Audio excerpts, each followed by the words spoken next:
Hello friends, how are you? Today we are going to learn 10th standard unit number 1.5 His First Flight. This is a story of a young seagull who was afraid of flying in the sky. His parents encouraged him but in vain. At the end, his hunger compelled him to take his first flight.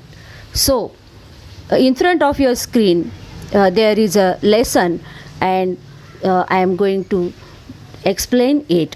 So let us read the lesson. His first flight. The young seagull was alone on his ledge. His two brothers and his sister had already flown away the day before. Ledge means narrow shelf. अरुंद कडा. छोटा seagull पक्षी, seagull म्हणजे समुद्र पक्षी, त्याच्या खडकाच्या टोकावर एकटाच बसला होता. आदल्या दिवशी त्याचे दोघे भाऊ आणि बहिणी दूर उडून गेले होते. He had been afraid to fly with them.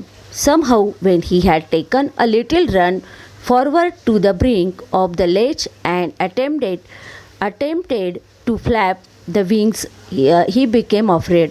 The great expanse of sea stretched down beneath, and it was such a long way down, miles down. त्याला मात्र त्यांच्याबरोबर उडायची भीती वाटत होती. खडकाच्या टोकापर्यंत पुढे जाऊन पंख फडफडण्याचा त्याने प्रयत्न केला, पण का कुणास ठाऊक तो खूप घाबरलेला होता. आणि मोठा अथांग असा समुद्र पाहून तर तो अतिशय घाबरला आणि त्याच्या आपल्या पंखांना हे मुळीच झेपणार नाही असे त्याला वाटत होते. He felt certain that his wings would never support him, so he bent his head and ran away back to the little hole under the ledge where he slept at night. Even when each of his brothers and his sister whose wings were far shorter than his own ran to the brink, flapped their wings and flew away, he failed to muster up courage. To muster up courage, this is a new word in this lesson. धैर्य एकवटणे असा त्याचा अर्थ होतो. मित्रांनो, seagull जो होता त्याच्या पंखांमध्ये मुळी बळच नव्हतं असं त्याला वाटत होतं आणि त्यामुळे आपल्याला उडताच येणार नाही असं जणू काही त्याचा विश्वासच त्याच्या मनात निर्माण झालेला होता. खडकावरून जर त्याने उड्डाण घेतले नाही तर त्याला उपाशी राहावे लागेल असे त्याला त्याच्या आईवडिलांनी बजावले देखील होते. कितीतरी वेळा त्याने धैर्य एकवटण्याचा प्रयत्न केला, परंतु त्याला ते शक्य होत नव्हते. सारखी भीती वाटत होती. 24 तासापासून त्याच्याजवळ त्याचे आई वडील बहिणी कुणीही आलेले नव्हते आणि ते ज्याप्रमाणे मासा पकडण्याची कला त्याला शिकवण्याचा प्रयत्न करीत होते तरीसुद्धा त्याला काहीही जमत नव्हते. That was 24 hours ago since then nobody had come near him. The day before, all day long, he had watched his parents flying about with his brothers and sister, perfecting them in the art of flight, teaching them how to skim the waves and how to dive for fish. He had in fact seen his older brother catch his first herring they were eat, standing on a rack, while his parents circled around raising a proud cackle. In this lesson there are so many new words, students, so read and learn them properly. Skim, devour, herring, cackle. Skim, move lightly, अलगद तरंगणे. Herring म्हणजे herring नावाचा मासा. डेवर म्हणजे आदाशीपणे खाणे. कॅकल, utter अश्रिल, तीव्र किंवा कर्कश. Cliff खडकाचा उंच भाग. कॉवरडाईस म्हणजे भित्रा.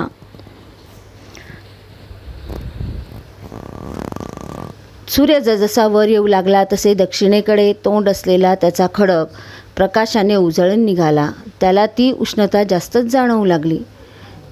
त्याचप्रमाणे त्याचे भाऊ बहिणी कशा पद्धतीने हेरिंग मासा पकडून आणि गट्टम करत होते ते सर्व तो बघत होता, परंतु लांबूनच. आपल्याला हे कसे शक्य होईल याचा तो विचार करू लागला. The sun was now ascending the sky, blazing on his range that faced the south. He felt the heat because he had not eaten since the previous nightfall. सूर्यास्त होण्याची वेळ झालेली होती आणि त्याने आदल्या दिवसापासून काहीही खाल्लेले नव्हते आणि खूप भूक त्याला लागलेली होती. लवकरच रात्रीची वेळ होऊ लागलेली होती. He stepped slowly out to the brink of the lake and standing on the lake with the other leg hidden under his wings, he closed one eye, then the other and pretended to be falling asleep. हळूहळू पावले टाकत तो चालू लागला आणि जवळच आपल्या पंख फडफडण्याचा तो प्रयत्न करू लागला. एका पायावर तो उभा होता आणि आपण झोपी गेलेलो आहोत असे नाटक तो करू लागला. He saw his two brothers and his sister lying on the plateau dozing with their heads sunk into their necks. His father was peering the feathers on his white back. Only his mother was looking at him. She was standing on the little high hump on the plateau, her white breast thrust forward now and again. She tore at a piece of fish that lay at her feet and then scraped each side of her beak on the rock, and then scraped each side of her beak on the rock. The sight of the food maddened him. How he loved to tear food, what way, scraping his beak now and again to wet it. त्याचे दोघे भाऊ आणि बहीण डोकी मानेत खुपसून पठारावर डुलक्या घेत होते आणि त्याच्या आईने फक्त त्याच्याकडे लक्ष दिले. पठारावर एका उंचवट्यावर आपली पांढरी शुभ्र छाती काढून ती उभी होती आणि पुन्हा पायाशी पडलेल्या माशाचा तुकडा ती फोडायची आणि आपली चोच सर्व बाजूने खडकावर तासायची. अशा प्रकारे अन्न फाडून चोच पुन्हा पुन्हा घासून धारदार करायला त्याला फार आवडत असे. गा गा गा, ही cried, begging her to bring him some food. God, she screamed back diversely. But she kept calling plaintively, and after a minute or so he uttered a joyful scream. His mother had picked up a piece of fish and was flying across to him with it. He leaned out eagerly, tapped the rock and with his feet, trying to get nearer to her as she flew across. But when she was just opposite to him, she halted, her wings motionless, the piece of fish in her beak almost within reach of his beak. He waited a moment in surprise, wondering why she did not come nearer, and then, maddened by hunger, he dived at the fish. With a loud scream, he fell outwards and downwards into space. Then a monstrous terror seized him and his heart stood still. He could hear nothing, but it only lasted a minute. The next moment he felt his wings spread outwards. The wind rushed against his breast feathers, then under his stomach and against his wings. He could feel the tips of his wings cutting through the air.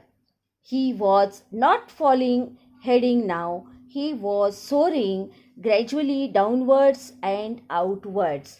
He was no longer afraid. He just felt a bit dizzy. Then he flapped his wings and he soared upwards. Ga ga ga ga ga, gaw all. His mother swooped past him, her wings making a loud noise. He answered her with another scream. Then his father flew over him screaming. He saw his two brothers and his sister flying around him, curveting and banking and soaring and diving. आईचे लक्ष त्याच्याकडे होते. पठारावरच्या उंचवट्यावर पायाशी पडलेल्या माशाचा तुकडा ती फाडत होती. गा गा गा त्याने अन्नासाठी आईकडे विनवणी केली, परंतु ती उपवासाने ओरडली आणि तो परत परत तिला विनवू लागला. अगदी मिनिटाभरातच आनंदाने त्याने चित्कार केला. माशाचा तुकडा घेऊन आई त्याच्याकडे यायला निघाली होती. ती जशी उडत जवळ येऊ लागली तसा तो खडकावर पाऊल आपटत आतुरतेने पुढे झुकला आणि तिच्या अधिक जवळ जाऊ लागला. तिच्या चोचीतला माशाचा तुकडा आणि तो घेण्याचा प्रयत्न करू लागला. ती तशीच थांबली आणि तिचे पंख स्तब्ध झाले. ती जवळ का येत नाही याचे आश्चर्य वाटून तोही क्षणभर घुटमळला. पण पुढे भुकेने व्याकुळ होऊन त्याने त्या माशाकडे झेप घेतली आणि मोठ्याने आवाज करून तो त्या दिशेने हवेत झेपावला आणि एका प्रचंड भीतीने त्याच्या हृदयाचा ठोका चुकला. क्षणभर सुन्न झाला, पण पुढच्या क्षणी त्याला जाणवले की त्याचे पंख हवेत पसरले आहेत आणि त्याच्या छातीवरील पिसांमध्ये पोटाखाली आणि त्याच्या पंखाखाली वारे भरलेले आहेत. त्याच्या पंखाच्या टोकांना वारा छेद देऊन जातोय असे त्याला वाटले, जाणवू लागले. मात्र आता त्याचा कपाळमोक्ष होणार नव्हता आणि तो हळूहळू हवेत तरंगू लागला. Then he completely forgot that he had not always been able to fly and commended himself to dive and soar and curve, shrinking shrilly. Shrinking म्हणजे मोठा आवाज करणे. Shrinking shrilly, he was near the sea now, flying straight over it, facing straight out over the ocean. He saw a vast green sea beneath him with little ridges moving over it, and he turned his beak sideways and cawed amusedly. फक्त किंचित भोवळ आल्यासारखे त्याला वाटले, पण भीती वाटत नव्हती. मग त्याने आपले पंख फडफडले आणि झेप घेतली. पंखांचा फडफडाट करीत आई त्याच्याकडे झेपावली होती. त्याने तसाच आवाज करीत तिला प्रतिसाद दिला आणि आई, वडील, भाऊ, बहीण यांनी सगळ्यांनी आनंदाने त्याच्यापाशी झेप घेतली आणि डौलदार सुरकांड्या मारल्या. आपल्याला हवेत उडता येत नाही हे ते पूर्णपणे तो विसरून गेलेला होता आणि सूर मारताना, भरारी घेताना, हवेत विहरताना अतिशय खुश होऊन आरोळी देत होता. आता तो समुद्राच्या जवळ येऊन पोहोचलेला होता. His parents and his brothers and sister had landed on his green flooring ahead of him. They were beckoning to him, calling shrilly. He dropped his legs to stand on the green sea. His legs sank into it.